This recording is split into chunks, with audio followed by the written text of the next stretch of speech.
What's up, everybody? Welcome back to the channel. Today we have an OP04 video. I've been working on a build with green-black Issho.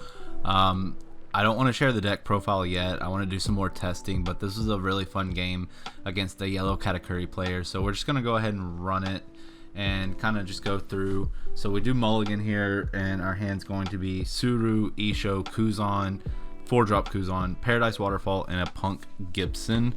So I felt okay with this. We did draw into the Branu, which is what we wanted to see going second. And for some reason, I thought Sabo was a Navy card. So that's why I kind of hovered over it for a second. But we have to take the Sakazuki, which is fine. At least we found something off of the search. And we're going to pass it back over to them. They're going to swing 5. And whenever they just swing 5, you can expect to see the Parasparrow come down, which, if I remember correctly, is exactly what happens. They pass it back over. We have a pretty decent hand size here because we haven't played too much. And I'm debating on if I want to go ahead and tap the Parasparrow, let them get the search off, you know, or attempt to swing to get the search off, or not. But we are going to go ahead and play. We get the leader swing out of the way, and then we'll play the 4-drop Kuzan to go ahead and get another card to hand. Kuzan does not have counter, and if you go ahead and get it out there onto the field early on, and maybe have him set up if he doesn't get taken out by something, then you know you have a pretty good body second turn. But we did draw just back into another Kuzan, which doesn't feel the best, but at least if we want to, we can get another draw out of it. They're going to swing 7 with Parasparrow. We're going to take it. We are already down to 2 life here. But the way I've been playing this deck, typically I get down to about 2 life, and then I'll start like really defending.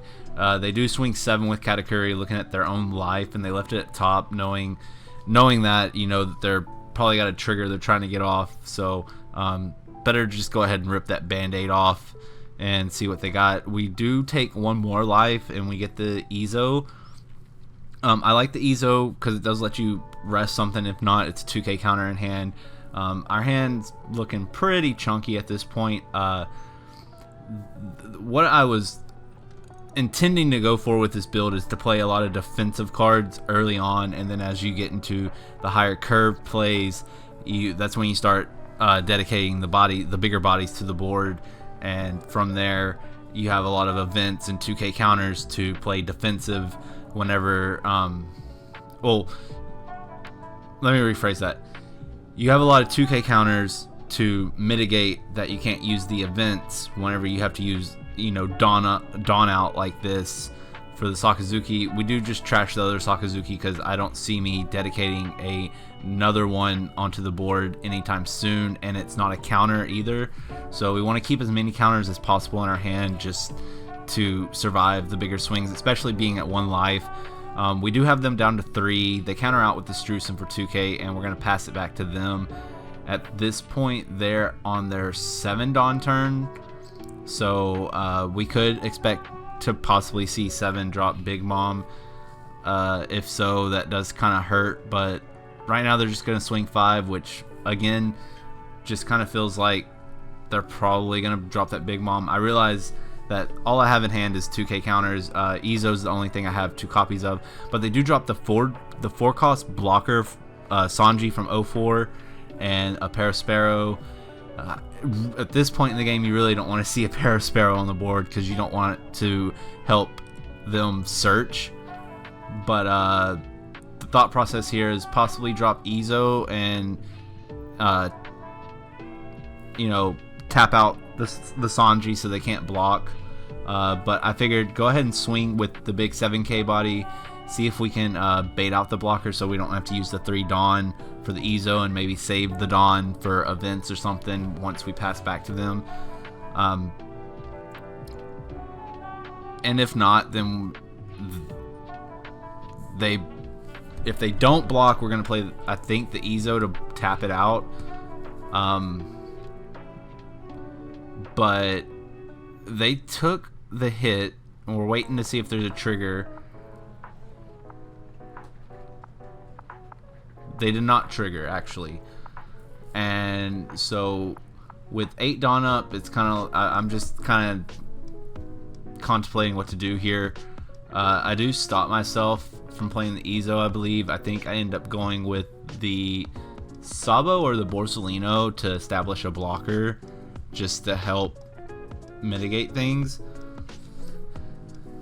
Because having Paradise Waterfall, we can block, counter out, and then restand a blocker.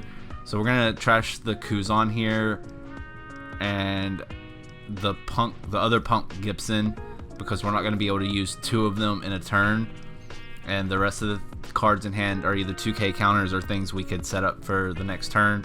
We do have the Issho. I just didn't feel it was optimal to tap out on Dawn for the Issho right there. And we did keep 3 up so that we can utilize a Punk Gibson and Paradise Waterfall as well. Like I said, Paradise Waterfall, you block, counter out, restand your blocker, so you get 2 uses out of 1 blocker. And Punk Gibson also can help facilitate tapping out either one of their characters at this point if we have to counter out with it. If we don't have to use it, then that's great. We can use it more optimally if needed. But here we're going to utilize that Paradise Waterfall tactic and get a block while also having another block kind of in the pocket to help defend that 1 life that we have left standing. They're going to swing, what is this, 10? 9. They swing 9.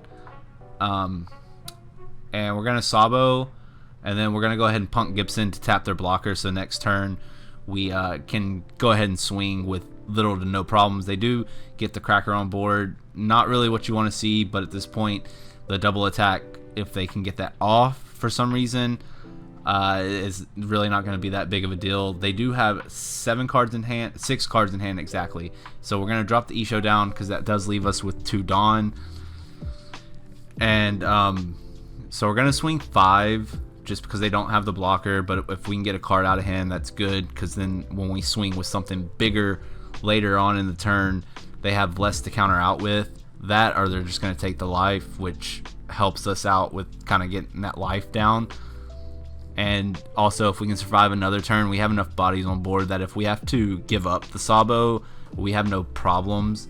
But I really don't want to swing into their bodies at the moment if I don't have to. I have a pretty solid board.